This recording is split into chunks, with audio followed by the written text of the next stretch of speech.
Sunday Night Production. Hello, aujourd'hui je vais te parler des oligo-éléments qui ont la réputation de jouer un rôle clé dans le traitement et la prévention des blessures en course à pied. Mais sont-ils vraiment utiles pour éviter ou soigner des bobos?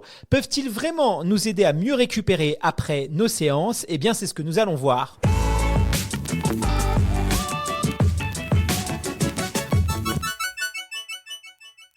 Le mot oligo puise ses origines du grec et signifie peu. Un oligo-élément est un élément de nature minérale présent dans le corps en très faible quantité, quelques dixièmes de grammes seulement.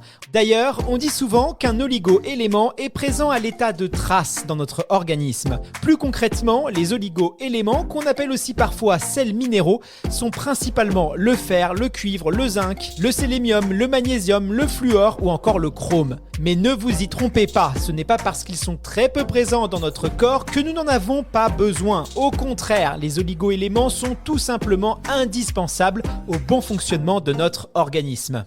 D'ailleurs, ce caractère indispensable a été découvert assez tôt dans l'histoire, bien qu'à la base, les recherches se soient tout d'abord concentrées sur les animaux. Par exemple, dès 1265 en Italie, le célèbre Marco Polo déplore une intoxication au sélénium dans des troupeaux chinois. En 1680 en Angleterre, certains animaux souffrent d'anémie en fer et ils sont traités avec de la limaille de fer. Bien évidemment, les découvertes et les expériences se poursuivent au fil des siècles, si bien qu'en 1950, 13 minéraux présents à l'état de trace dans l'organisme ont été identifiés. Bien sûr, les recherches se sont poursuivies depuis et les scientifiques ont notamment mis en avant les différentes utilités des minéraux pour prévenir et soigner différentes pathologies.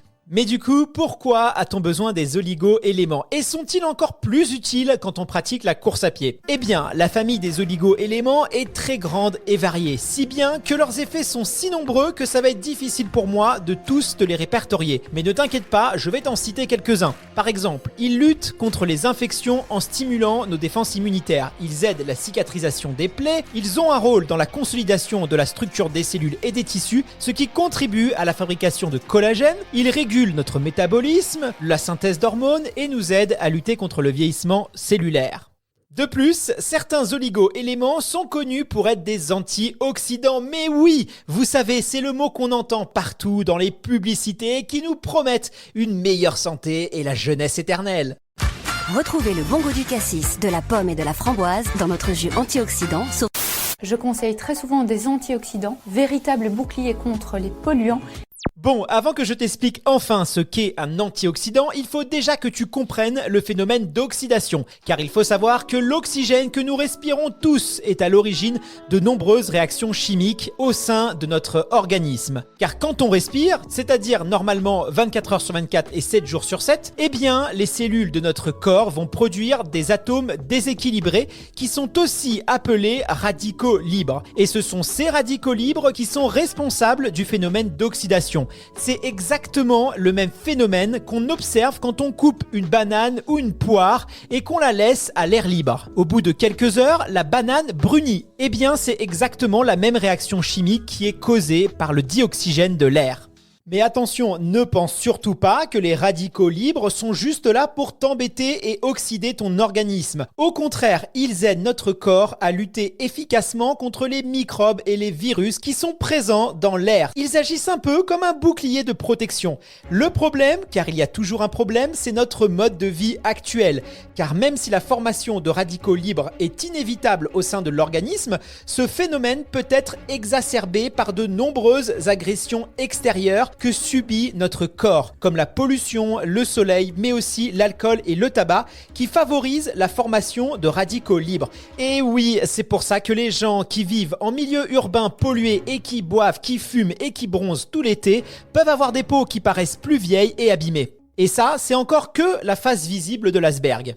Et justement, dans les faits, les oligo-éléments antioxydants permettent de piéger les radicaux libres produits dans nos cellules. Ils permettent ainsi de lutter contre le stress oxydatif produit par ces radicaux libres et par conséquent de prévenir le vieillissement cellulaire qui en résulte. Lutter contre le stress oxydatif permet également de prévenir les maladies cardiovasculaires et de nous protéger contre certains cancers. En plus, bien sûr, de retarder l'apparition des rides ou plutôt de ne pas l'aggraver. Les principaux oligo-éléments antioxydants sont le sélium, le zinc, le cuivre, le fer et le magnésium. Ils agissent conjointement avec d'autres molécules comme la vitamine C et E. C'est ce qui nous prouve encore une fois l'importance de veiller à ne pas être carencé, peu importe la nature du manque. Car dès lors qu'une molécule manque à l'appel, ce sont tous les échanges au sein de l'organisme qui sont fortement perturbés. Donc fais attention aux carences. D'ailleurs, est-ce que tu sais qu'en France, on estime que près de 70% de la population manque de magnésium. Donc si tu as les paupières qui tressautent ou de la fatigue nerveuse, c'est le moment de manger des noix de cajou et de boire de la rosana. Maintenant que tu flippes un peu d'avoir des carences, tu dois te demander si tu dois avoir recours à des compléments alimentaires ou si ton alimentation suffit. Eh bien, comme je te l'ai expliqué plus tôt, notre organisme ne peut pas fabriquer les oligo-éléments. Ils doivent donc être apportés par l'alimentation. Une alimentation saine, variée et équilibrée permet d'obtenir généralement une quantité suffisante d'oligo-éléments. Et si tu veux savoir si ton régime alimentaire couvre tes besoins en oligo-éléments, sache qu'on retrouve par exemple du sélium dans les poissons, les fruits de mer, dans les œufs. On peut trouver du zinc dans les viandes rouges, les abats, les huîtres, le sésame ou encore les champignons. Le fer est bien sûr présent dans la viande rouge, les abats, mais aussi les lentilles et les pois chiches. Le fluor, quant à lui, est apporté essentiellement par les eaux minérales, tandis que le cuivre se trouve dans les fruits de mer, les œufs ou encore la viande rouge. Et pas de panique, si tu es végétarien, il existe suffisamment d'alternatives végétales pour te permettre d'obtenir suffisamment d'oligo-éléments grâce uniquement à ton alimentation. Les amis, ça fait plus de 7 minutes qu'on est ensemble et on n'a toujours pas parlé de course à pied. Qu'est-ce que je vais pouvoir vous dire? Il y en a, hein. Eh bien, je vais remédier tout de suite à ce problème, car je sais que tu te poses une question. Est-ce que le running peut influencer nos besoins en oligo-éléments? Eh bien, figure-toi que la réponse est...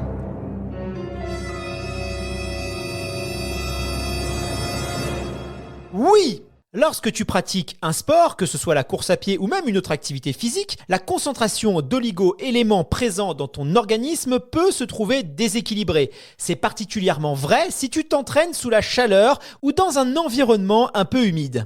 Par ailleurs, le cuivre, le chrome, mais aussi le zinc sont évacués par la sueur et les urines. Si tu transpires abondamment, comme c'est souvent le cas lors d'un effort physique, il faut évidemment veiller à compenser ces pertes en sels minéraux. Vous pouvez pour cela consommer une eau biocarbonatée après l'effort. Pour le reste, il suffit de veiller à maintenir une alimentation équilibrée en quantité suffisante afin de reconstituer vos stocks.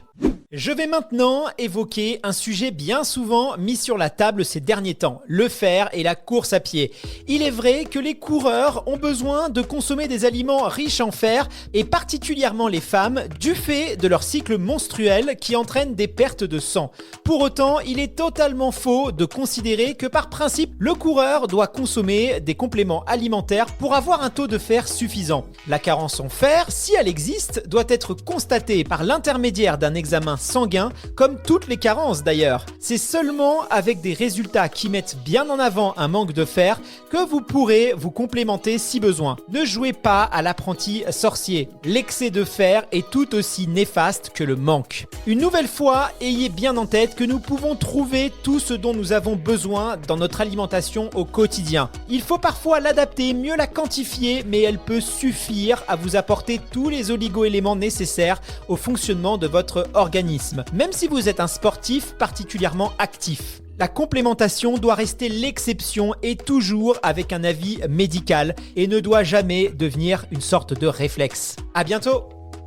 Si vous avez aimé ce programme, n'hésitez pas à en parler autour de vous et à nous suivre sur nos réseaux sociaux où vous trouverez encore plus de contenu pédagogique autour du running, de la santé et du bien-être. Je suis Guillaume Santracchio, interprète de ce programme pour Sunday Night Productions. À la semaine prochaine!